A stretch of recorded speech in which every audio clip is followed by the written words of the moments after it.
Si sientes un murmullo muy cerca de ti, hay un ángel llegando para recibir todas tus oraciones y llevarlas al cielo. Así, abre el corazón y comienza a alabar el gozo del cielo, todo sobre el altar. Hay un ángel llegando, hay bendición en sus manos. Hay ángeles volando en este lugar, en medio del pueblo y junto al altar, subiendo y bajando en todas las direcciones. No sé si la iglesia subió o si el cielo bajó, si sé que está lleno de ángeles de Dios, porque el mismo Dios está aquí.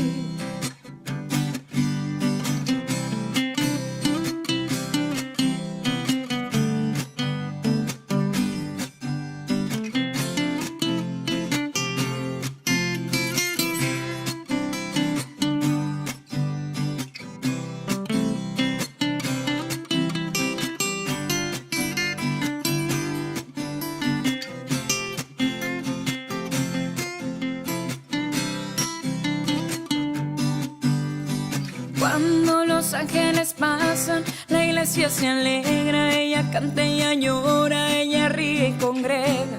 Enfrenta el infierno, disipa el mal. Siente la brisa del vuelo de tu ángel ahora. Confía, hermano, pues esta es tu hora. La bendición llegó y te la vas a llevar. Hay ángeles volando en este lugar, en medio del pueblo y junto al altar, subiendo y bajando en todas las direcciones. No sé si la iglesia subió o si el cielo bajó, si sé que está lleno de ángeles de Dios, porque el mismo Dios está aquí. Hay ángeles volando en este lugar, en medio del pueblo y junto al altar, subiendo y bajando en todas las direcciones. No sé si la iglesia subió o si el cielo bajó, si sé que está lleno de ángeles de Dios, porque el mismo Dios está aquí. Está aquí.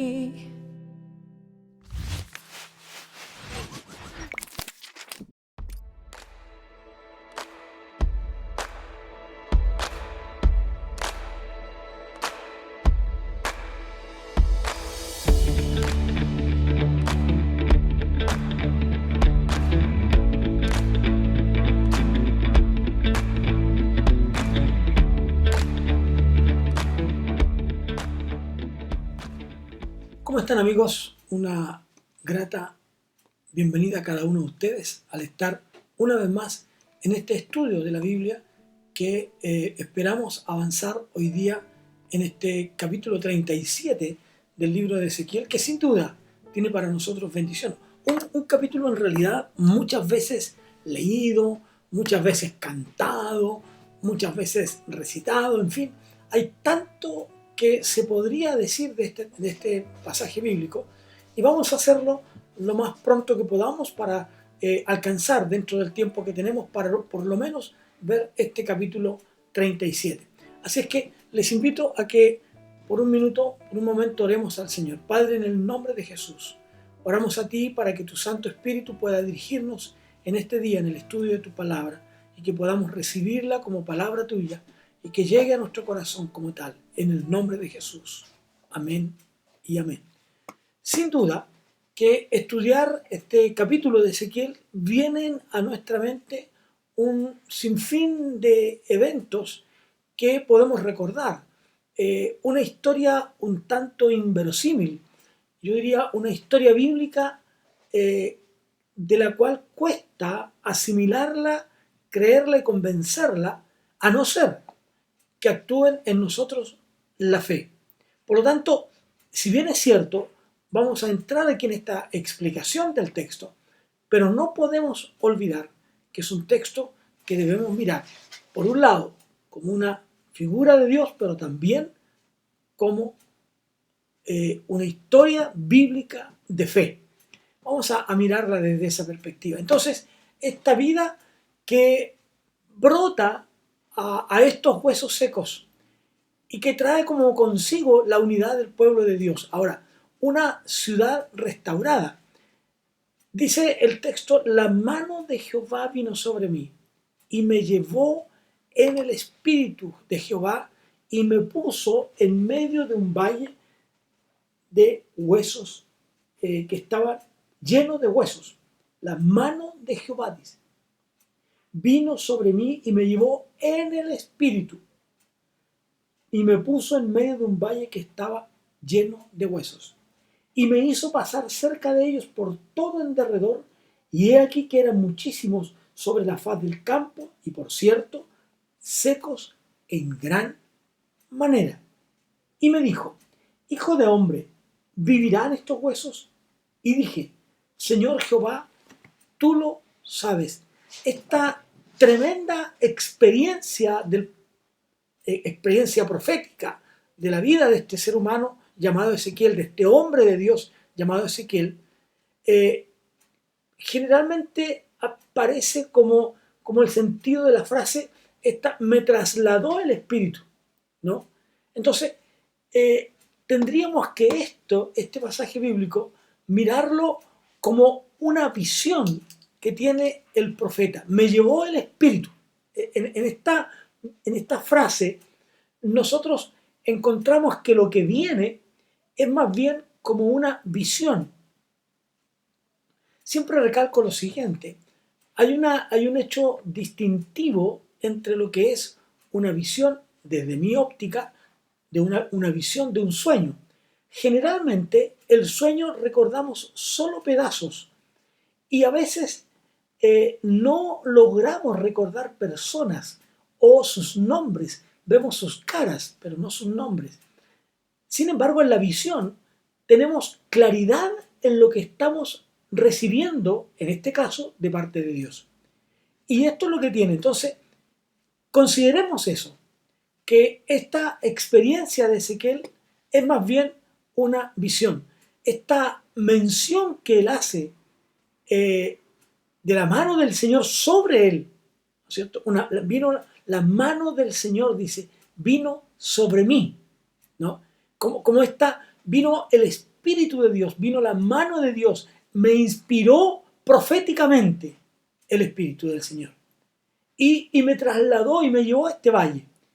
Y en este valle, en esta extensión, ¿no? Que conocido también por muchos como el Valle de la Muerte, que era un valle donde habían muchos llenos de huesos humanos, y que lo describe como lleno de huesos.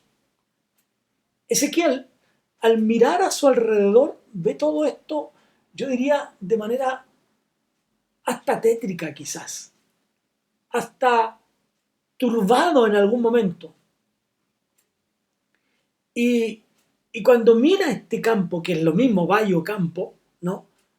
Y que es el mismo sector que menciona en el capítulo 3, que probablemente se refiere a la misma persona, y que las personas representadas por estos huesos, creen algunos autores que no necesariamente eran todos personas muertas, o no solo muertas, más bien, sino que habían también personas que habían sido desacreditadas, deshonradas, ¿no? Y por tanto los habían tirado en aquel lugar. Recordemos que para el pueblo de Israel, este Israel antiguo, más cercano al oriente, un cadáver a medio enterrar, o más bien sin enterrar, expuesto, era una vergüenza impactante. Por lo tanto, no podemos dudar que a estos huesos se les había negado la posibilidad de un entierro, de una sepultura normal, natural, adecuada, ¿no? Ahora bien, estos huesos que estaban sobre la superficie, como restos de cadáveres, como dije, y que se les niega, ¿no? Una sepultura, y que por lo tanto están al arbitrio, a la exposición de los buitres. Ahora, para Ezequiel, sabía él lo importante, lo medular que era el trato digno de un ser humano.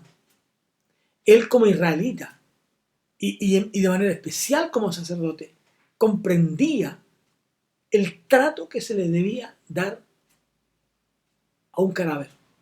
Y eso en realidad ocurre hasta el día de hoy. Por tremendamente malvada que la persona haya sido en su vida y que haya cometido actos realmente malvados, generalmente su sepultura es, no voy a usar la expresión honrosa, pero sí adecuada, ¿no? Así es que esta visión que viene a la vida de Ezequiel trae el recuerdo que de haber visto a muchos israelitas muertos en el exilio, compañeros que habían sido muertos y que ahora estaban también expuestos. Y eso, ver un cadáver, pensar en tus amigos, pensar en tus conciudadanos, pensar en tus familiares, lo terrible que es no haberles dado una sepultura adecuada, trae dolor al alma. Fíjense ustedes que esto me recuerda estos sentimientos de dolor que hubo en este periodo de la pandemia, cuando la gente no pudo acompañar a sus muertos. Solamente en algunos casos 5 personas, 2 personas, la esposa o el esposo en algunos casos, grupos muy pequeños. Por lo tanto, además de una muerte producto de este mal del COVID, además del dolor de saber que esa persona había muerto en la soledad de un hospital o de una clínica o donde fuera, estaba también el sentimiento de no haber podido acompañar a sus deudos, a sus familiares. Y no solo los familiares cercanos, sino también los más lejanos que no pudieron venir a llorar junto a los otros por sus muertos. Así es que esto trajo a su mente aquello para Ezequiel. La muerte causa dolor. La muerte trae aparejado el sufrimiento, el desencanto, la soledad, el temor, el miedo a enfrentar lo que viene. Y más aún, cuando cuando estas personas son lanzadas en este campo, en este valle, como una forma de deshonra para que los buitres puedan comer sus carnes. Y por cierto, dice Ezequiel, estos huesos estaban secos en gran manera.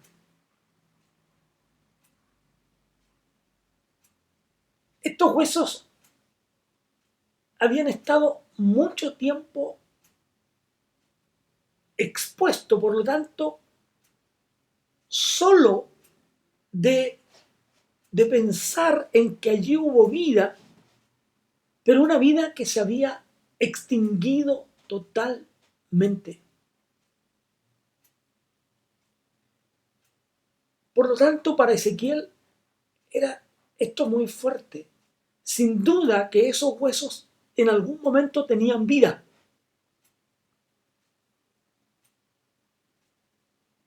Entonces, cuando alguien ha estado muerto tanto tiempo, se pierden las esperanzas de que vuelva a vivir. Esto es como cuando nosotros pensamos en las personas que se pierden, que se extravían y que sus familiares las buscan incansablemente con el único objetivo de a lo menos encontrar su cuerpo para darle lo que la gente llama cristiana sepultura. Ahora, la gran pregunta que recibe Ezequiel es una pregunta que no dejaría tranquilo a nadie. Dice, y me dijo, la pregunta de parte de Dios, y me dijo, hijo de hombre, ¿vivirán estos huesos? Uno, en el grado más optimista, diría yo, uno podría pensar que un cadáver que hubiera muerto hace muy poco pudiera ser que alcanzara a resucitar, como ocurre, por ejemplo, en los casos muy contados de catalepsia, que son personas que estando muertas vuelven a la vida. Pero obviamente nadie esperaría que los huesos que estaban dispersos en aquel valle, en aquel campo, que estaban secos en gran manera, ¿no?, pudieran vivir. Nadie pudiera siquiera pensarlo. Pero ¿qué es lo que hace Ezequiel? Él responde a Dios de la única manera que una persona pudiera decirlo. Quizás, amigos, ni nosotros mismos lo hubiéramos dicho tan bien como él. Esa respuesta que brota en razón también, diríamos, de una esperanza. Porque él dice, Señor Jehová, tú lo sabes. Tú que eres el dador de la vida, tú que eres capaz de resucitar a una persona, tú podrías darle vida. Aquí diríamos que Ezequiel no pone su esperanza en este valle de huesos secos o en los huesos, pero sí, sin duda, Ezequiel tiene toda la esperanza puesta en Dios. Ezequiel no sabe lo que Dios va a hacer. Ezequiel no entiende todavía lo que Dios quiere hacer con esos huesos. Todavía no entiende el mensaje, el propósito, el objetivo de Dios. Pero él tiene la plena certeza de que Dios sí lo sabe. De que Dios sí conoce cuál es su propósito. Por eso esta expresión tan esperanzadora, tan llena de esperanza, Señor Jehová, tú lo sabes. Y aquí entonces viene para él una orden. Fíjese los versículos 4 al 6. Me dijo entonces, profetiza sobre estos huesos y diles, huesos secos, oíd palabra de Jehová. Así ha dicho Jehová el Señor a estos huesos. He aquí, yo hago entrar espíritu en vosotros y viviréis, y pondré tendones sobre vosotros y haré subir sobre vosotros carne, y os cubriré de piel, y pondré en vosotros espíritu y viviréis, y sabréis que yo soy Jehová. Háblale a estos huesos. Dile a estos huesos mi palabra. De una manera intencional. Ezequiel había dejado el problema en las manos de Dios. Intencional. Cuando él dice, Señor, tú lo sabes. Lo que está haciendo el profeta es decirle a Dios, el problema está en tus manos. Yo creo que tú puedes hacerlo. Yo creo que tienes el poder para hacerlo. Y creo que si es tu voluntad, tú lo harás. Por lo tanto, al dejar el problema,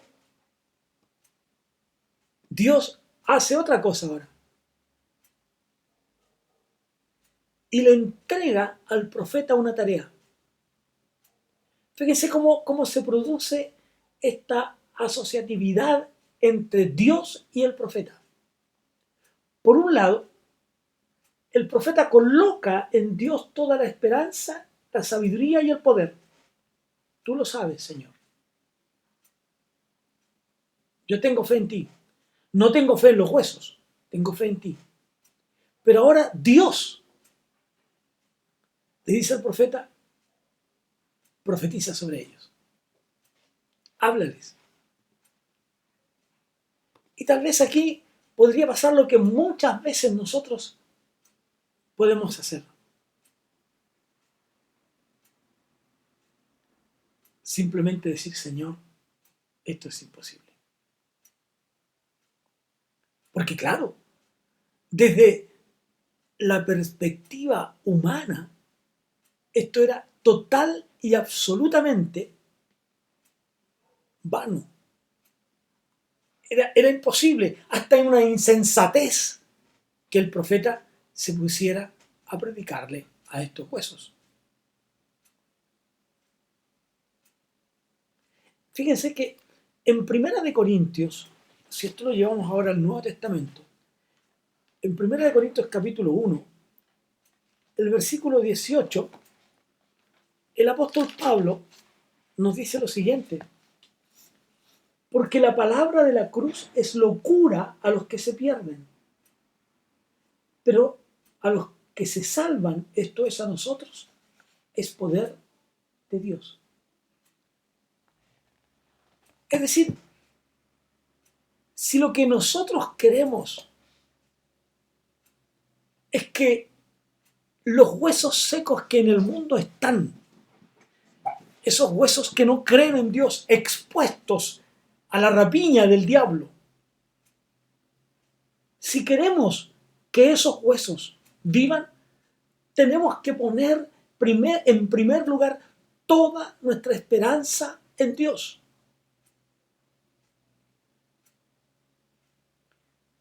Y luego entonces, compartir el mensaje.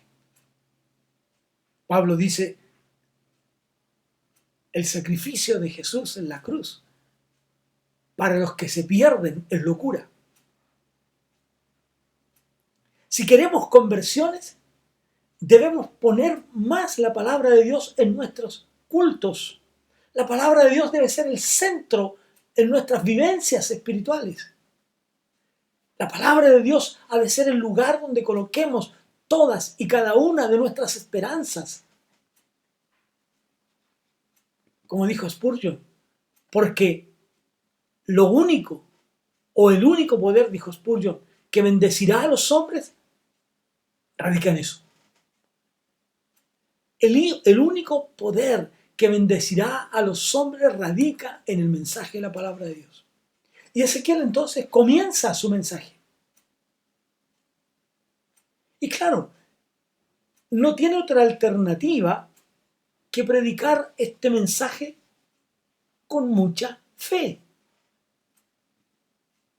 Con una tremenda fe en Dios. Él tiene la plena seguridad que la palabra de Dios tenía un poder sobrenatural. Ahora, está basada esta fuerza de la palabra de Ezequiel, ¿está basada en qué? En lo que Dios ha dicho. Versículo 5. Así ha dicho Jehová el Señor a estos huesos. He aquí yo hago entrar espíritu en vosotros y viviréis. Aquí está la cosa. Aquí está el centro, el meollo de la cuestión. La confianza del mensaje de Ezequiel no está en sus propias manos, está en el poder de Dios. Y por lo tanto nosotros debemos creer en ese poder de Dios. Debemos aceptar ese poder de Dios. Yo hago entrar en ellos espíritu. Yo traeré sobre esos huesos carne. Yo cubriré esa carne con piel. El Dios de poder, el Dios en el que Ezequiel creía, era el Dios que era capaz de lograr que esos huesos que estaban muertos, esos huesos que estaban secos, pudieran vivir. Eso solo podía hacerlo Dios. Así es que podríamos llamar a esto el inicio, el despertar de un gran avivamiento, de una gran restauración. Dios había prometido, lo vimos en los capítulos anteriores, Dios había prometido que restauraría a su pueblo. Dios puede devolverle a la vida algo que alguna vez la tuvo. Sí, era distinto a la creación en el Génesis. Porque en el Génesis la Biblia dice que Dios tomó barro y creó un hombre, un ser humano inerte, un ser humano que no podía moverse, un ser humano que no podía hacer nada, pero que cuando el Espíritu de Dios entra en él, es un hombre nuevo. Y es un ser viviente. Es un ser que vive, que se restaura. Ahora, la declaración, el poder de Dios, hace que los huesos, al recibir la palabra de Dios sobre ellos, al recibir esta promesa de Dios, ellos vivirían. Una vez más, el aliento de vida de Dios. Entonces, cuando nosotros miramos el texto hebreo, la palabra aliento y espíritu son las mismas. Es decir, el espíritu, el aliento, sopló Dios y fue el hombre un ser viviente. La restauración del dador de la vida, del Dios que puede restaurar a todo ser humano. Es decir, en este sentido, este aliento, este soplo, este aire, este espíritu, ¿no?, que marca esta idea de moverse, de un movimiento, de un quehacer, de un hacer, ¿no? Esto es como la brisa suave de Elías en la cueva.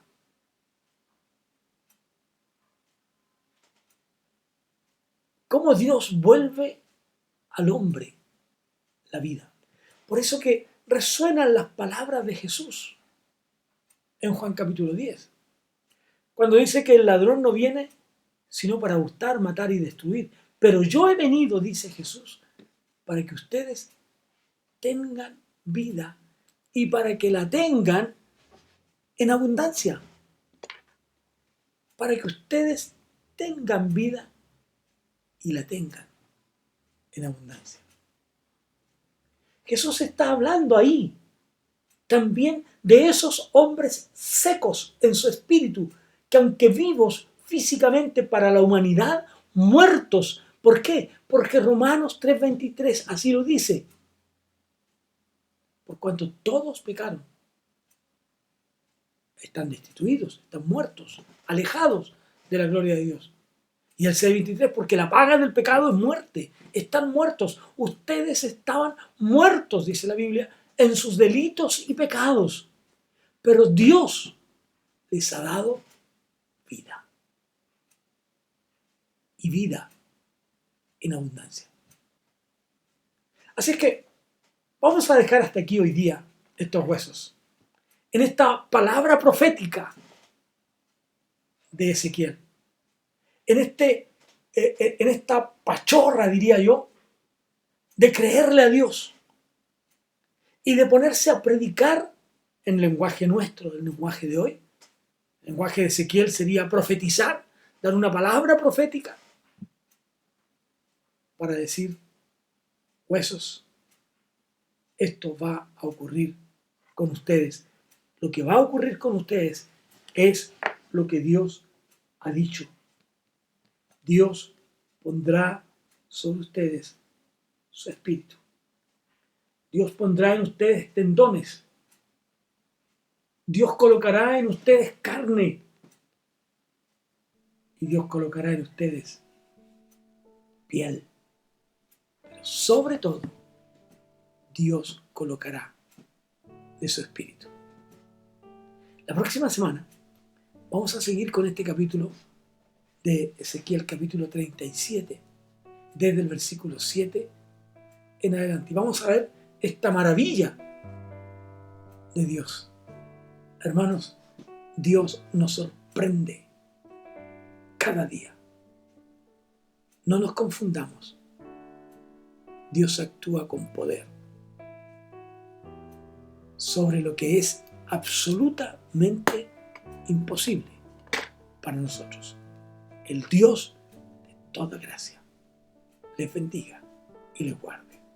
Padre, gracias por estudiar tu palabra, por buscar la manera de comprenderla, Señor, y de entenderla para nosotros. Gracias por tu gran poder por cada uno de nosotros. En el nombre de Jesús. Amén y amén. Amén. Que Dios les bendiga.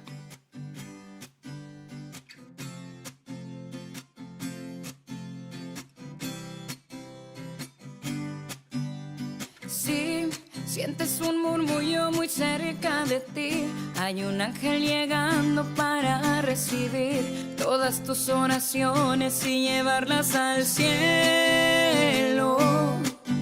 Así, abre el corazón y comienza a alabar el gozo del cielo, todo sobre el altar. Hay un ángel llegando, hay bendición en sus manos. Hay ángeles volando en este lugar, en medio del pueblo y junto al altar, subiendo y bajando en todas las direcciones.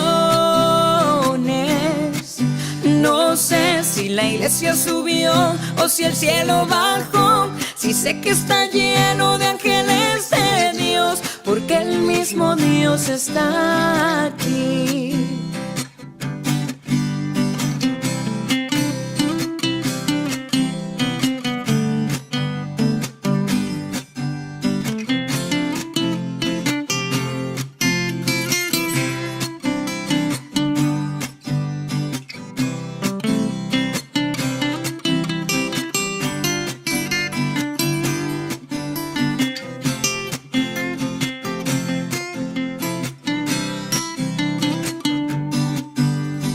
Cuando los ángeles pasan, la iglesia se alegra, ella canta, ella llora, ella ríe y congrega. Enfrenta el infierno, disipa el mal. Sienten la brisa del vuelo de tu ángel ahora. Confía, hermano, pues esta es tu hora. La bendición llegó y te la vas a llevar. Hay ángeles volando en este lugar, en medio del pueblo y junto al altar, subiendo y bajando en todas las direcciones. No sé si la iglesia subió o si el cielo bajó, si sé que está lleno de ángeles de Dios, porque el mismo Dios está aquí. Hay ángeles volando en este lugar, en medio del pueblo y junto al altar, subiendo y bajando en todas las direcciones. No sé si la iglesia subió o si el cielo bajó, si sé que está lleno de ángeles de Dios, porque el mismo Dios está aquí, está aquí.